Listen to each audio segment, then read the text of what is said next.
Buenos días, buenas tardes, buenas noches, estimados compañeros. Qué bueno que estén aquí conectados para pasar algunos datos importantes para el ejercicio profesional relacionado con el bien hacer de la medicina y de la cirugía respecto al expediente clínico. Vamos a empezar dándole un enfoque de por qué es importante cumplir con la norma en respecto al expediente clínico, no nada más como un acto burocrático, sino como un acto de un buen manejo del paciente de manera integral. Sí. ¿Cuándo podemos tener algún conflicto de tipo legal cuando no cumplimos con la norma? Vamos a dar el enfoque también de lo que son los principios bioéticos de la atención médica, que ustedes ya los deben de conocer, que son la autonomía, la beneficencia, la justicia y la no maleficencia. ¿Esto qué quiere decir? Que la autonomía, que el paciente es el que puede decidir sobre el manejo de su enfermedad o de su padecimiento. La beneficencia, siempre tratando de hacer las cosas por el bien del paciente. La justicia, que es apegado a las normas éticas, a la legalidad, a lo que es parejo para todos. Y la no maleficencia, tratar de hacer cosas que no perjudiquen, de no hacer cosas que perjudiquen al paciente. ¿Cuáles son los conflictos más frecuentes entre usuarios y prestadores de servicios médicos? Se pueden clasificar en dos grupos principalmente. Lo que es la relación médico-paciente inadecuada, que es un caldo de cultivo para las quejas y las demandas, ¿sí? Por una mala comunicación entre médico y paciente. Y el otro aspecto, las deficiencias técnicas científicas. Aunque es importante mencionar que no todas las quejas son sinónimos de mala práctica, pues juega un papel importante la percepción del paciente. Es el que puede encontrar a lo mejor lo que todo el mundo llama una negligencia cuando no la hay. Entonces la opción es analizar si realmente hubo una negligencia o no, pero no todas las quejas y demandas están bien fundamentadas. ¿Cuál es el impacto jurídico del expediente clínico? Bueno, desde el ángulo jurídico es un instrumento probatorio que tiene por objeto acreditar la atención médica de un paciente. Es un documento legal en donde se verifica que efectivamente se atendió a un paciente.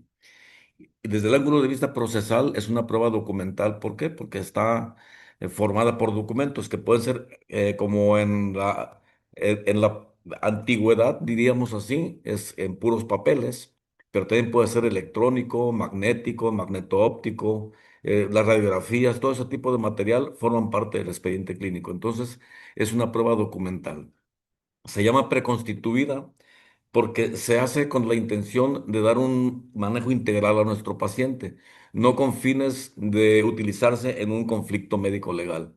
Es preconstituida porque en un momento dado, cuando se presenta un conflicto médico legal, ese documento nos va a servir como una parte importante del desahogo de ese conflicto. Y es científica porque la medicina definitivamente pues es de las ciencias de la salud.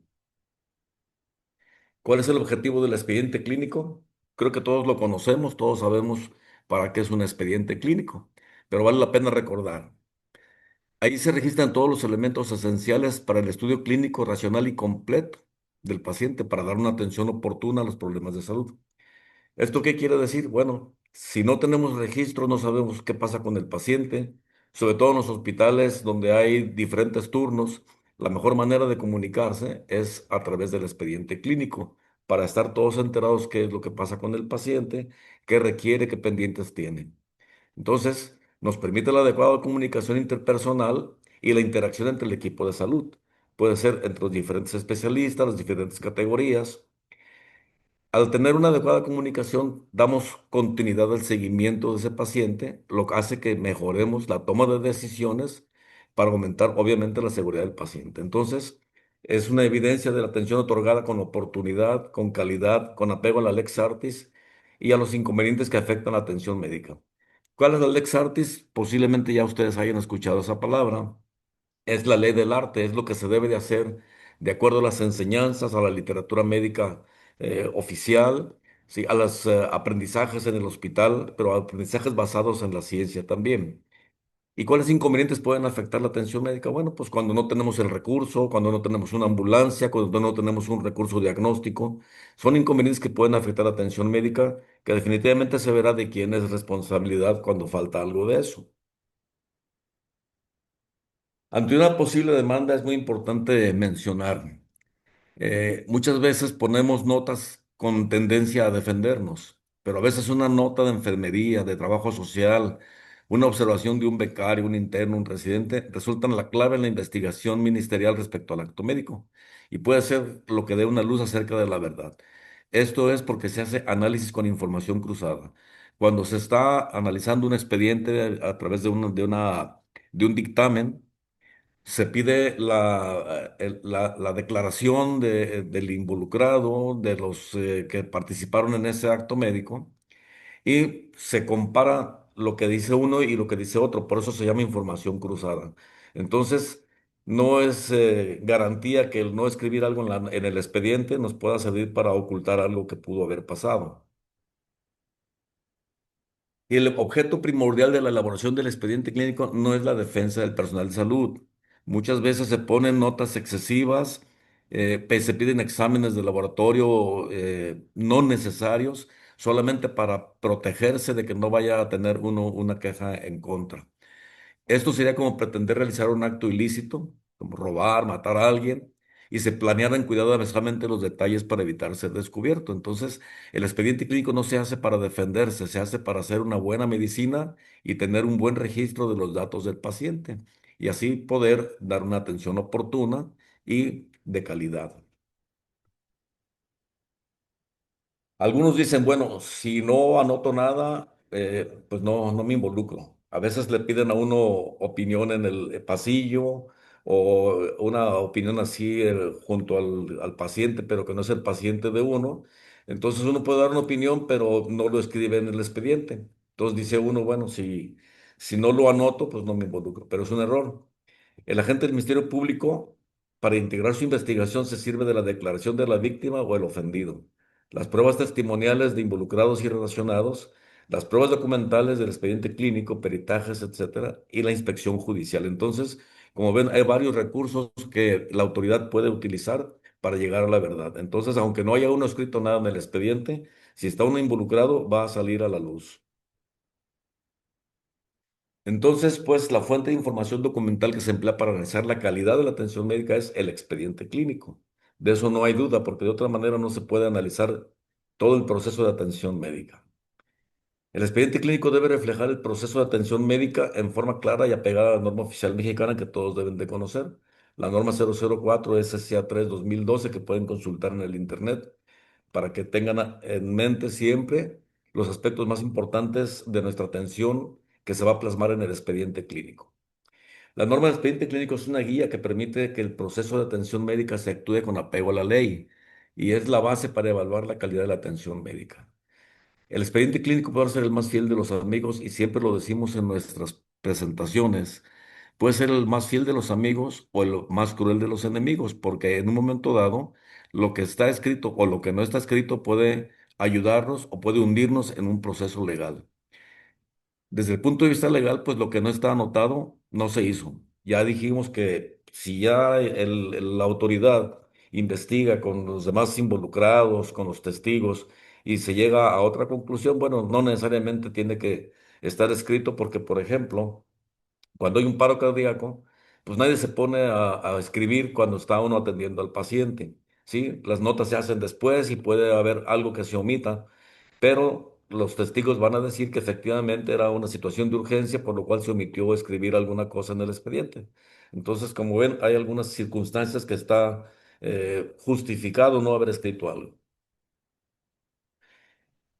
Respecto al consentimiento bajo información, que después un excelente maestro nos va a dar una plática más extensa al respecto, vale la pena recomendarles que se haga invariablemente en los casos en que ya se ha establecido cuándo se debe de elaborar ese documento. Es una exigencia de la Lex Artis, no es una violación a la ley si no se hace, pero sí es una falla administrativa que puedes hablar en contra del médico. En un tiempo la medicina era paternalista, ¿sí? Todo para el enfermo, pero sin el enfermo. Esa es la autoridad de Esculapio. ¿Qué quiere decir? Que antes el enfermo era el que menos tomaba participación en las decisiones, siempre era el familiar, la esposa, el esposo, el sacerdote, todo el mundo menos el paciente. ¿De qué viene la palabra enfermo? De infirmos, que quiere decir débil, sin firmeza, no solo física, sino también moral. De ahí que histórica y tradicionalmente se haya prescindido de su parecer y consentimiento. El consentimiento bajo información es un presupuesto, elemento integrante de la lex artis, ajeno a la tradición médica que lo ha desconocido como principio a lo largo de la historia. Esto viene en el libro de Julio César Galán Cortés. Y Aristóteles, ¿qué decía? No me trates como un boyero ni como uno que cava la tierra, sino que después de ilustrarme primero de la causa, me tendrás presto así a obedecer. ¿Qué quiere decir esto?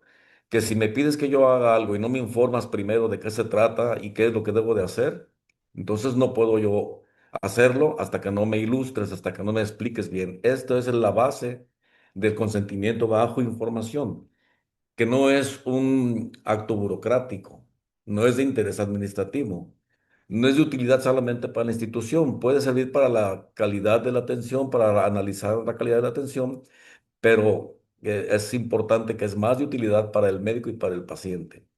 No es un cheque en blanco, porque hay ocasiones en donde le dan al paciente todo el legajo con hojas de consentimiento para procedimiento quirúrgico, para procedimiento anestésico, pero también les dan el de estudios especiales, por ejemplo, una miolografía, y se lo dan en blanco para que lo firme desde que llega al hospital, y eso no es lo correcto. Por eso se dice que el proceso de consentimiento bajo información es uno mediante el cual el paciente se informa primero, comprende la información, acepta, rechaza o puede derogar su consentimiento al último del momento también puede decir que no.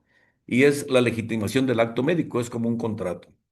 Entonces, tiene todas esas ventajas hacer la hoja de consentimiento bajo información, pero como se debe de hacer, como un proceso, no como un acto burocrático, en donde nada más mandemos al interno, al residente, a que el paciente, sin saber nada, firme el documento en blanco. Uno de los principales problemas de los hospitales que desde que llega el paciente al área administrativa le dan el expediente completo y le hacen firmar todas las hojas de consentimiento para información.